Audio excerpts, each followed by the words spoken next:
Hello watch lovers and welcome to my channel Wristwatch and Wallet. Today we are going to review an homage to a famous watch. So in this video we will try to cover unboxing of the watch, from which watch this homage is inspired, what is the price of the original homage, the build quality, about the dimensions and other nitty-gritty details, wrist check, lume test and the initial review of the watch. But before that, if you haven't subscribed yet, click on the subscribe button and ring the notification bell so you will not miss an update from me. Now without further ado, let's dive into it.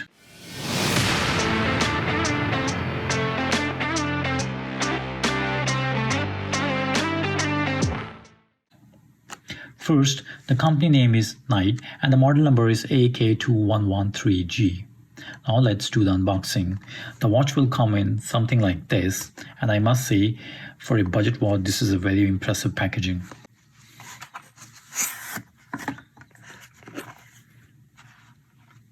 In the box, you will get a cleaning cloth, a watch manual, watch, and one bracelet link removal tool, which is very handy. And this is the initial look of the watch. This watch is in sky blue background variant. However, there are two more variants available. One is pink and the other one is in yellow dial. So basically there are three variants: sky blue, pink and yellow dial. So now let's first remove the plastic.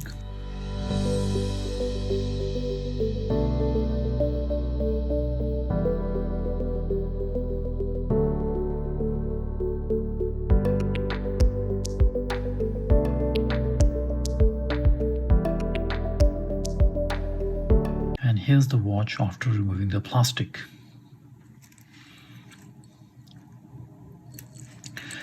Now come to the question from which watch this homage watch is inspired. And if you have guessed Rolex Oyster Perpetual Celebration Dial, then you are correct and congratulations on the correct guess. The Rolex Oyster Perpetual 41 Celebration Dial is composed of differently sized bubbles fringed with black.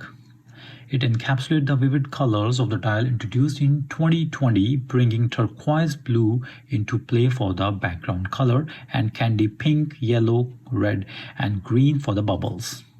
The retail price of the original watch is around 7,550 Canadian dollars. The price details are taken from Rolex official website. However, on the other hand, you can get this beautiful homage watch just under 30 Canadian dollars. Although it's a quartz watch, but still it looks very elegant and very beautiful. Now let's see what this watch has to offer to us. The watch has a shiny polished case and its shape is just like the other Rolex Oyster Perpetual models with a heavy bezel ring on the top. On the right hand side, we can find a crown which is unguarded and non-screw-in style. The bracelet of the watch is brushed and it seems to be made up of solid links. I have seen many budget watches with hollow links. Here, Knight has done an excellent job. It has a foldable clasp and a company marking is present on the clasp. This style of clasp can be found on many Benioff watches. The links are connected with push-in pins, which are very easy to remove with the provided tool. However, one thing I have noticed which is not good is that there is no micro adjustment. There is a noticeable gap between the links, and which may make a rattle sound.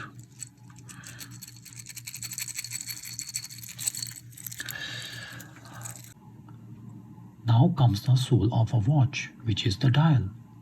The watch has a unique dial that is copied from the Rolex Oyster Perpetual Celebration series. You can see the company marking and the logo at 12 o'clock position. The logo and the name seems to be embossed on the dial. However, at the 6 o'clock you can see the information about the movement of the watch, which is quartz, and it seems to be printed on the dial. The watch has 3 hands. The hour and minute hand are just like the real Rolex. However, the seconds hand is a bit different. The tail of it seems to be a trident, which is the logo of the makers. Indices are rectangular and seems to be equipped with lume. Each indices are separated by minute marking, and at the end of each indices there is a white box just like the real deal.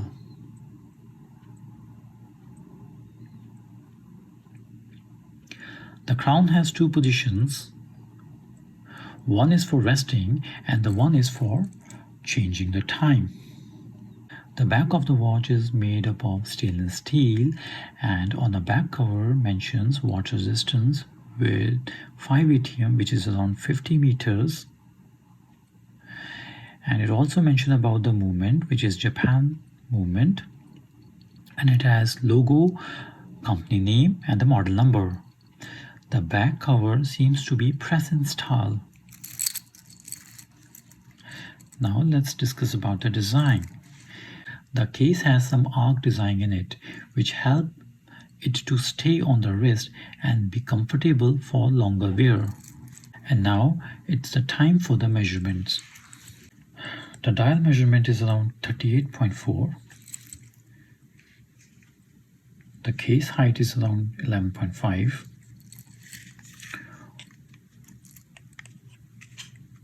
The lug to lug is 48.2. The distance between 2 lugs is around 20.4. The width of bracelet is around 19.8.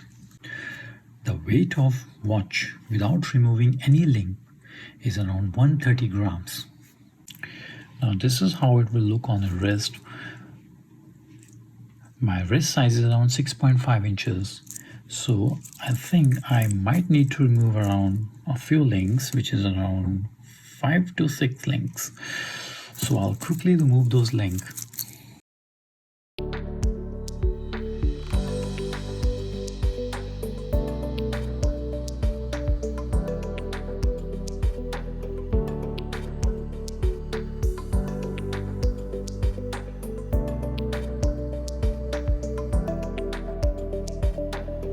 Now this is how it looks on a wrist with size of 6.5 inches.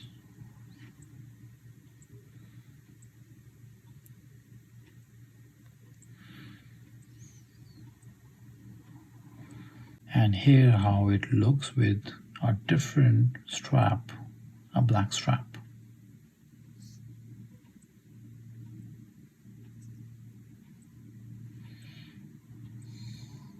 And I removed the bracelet to check whether the end links are solid or not, and they seems to be solid.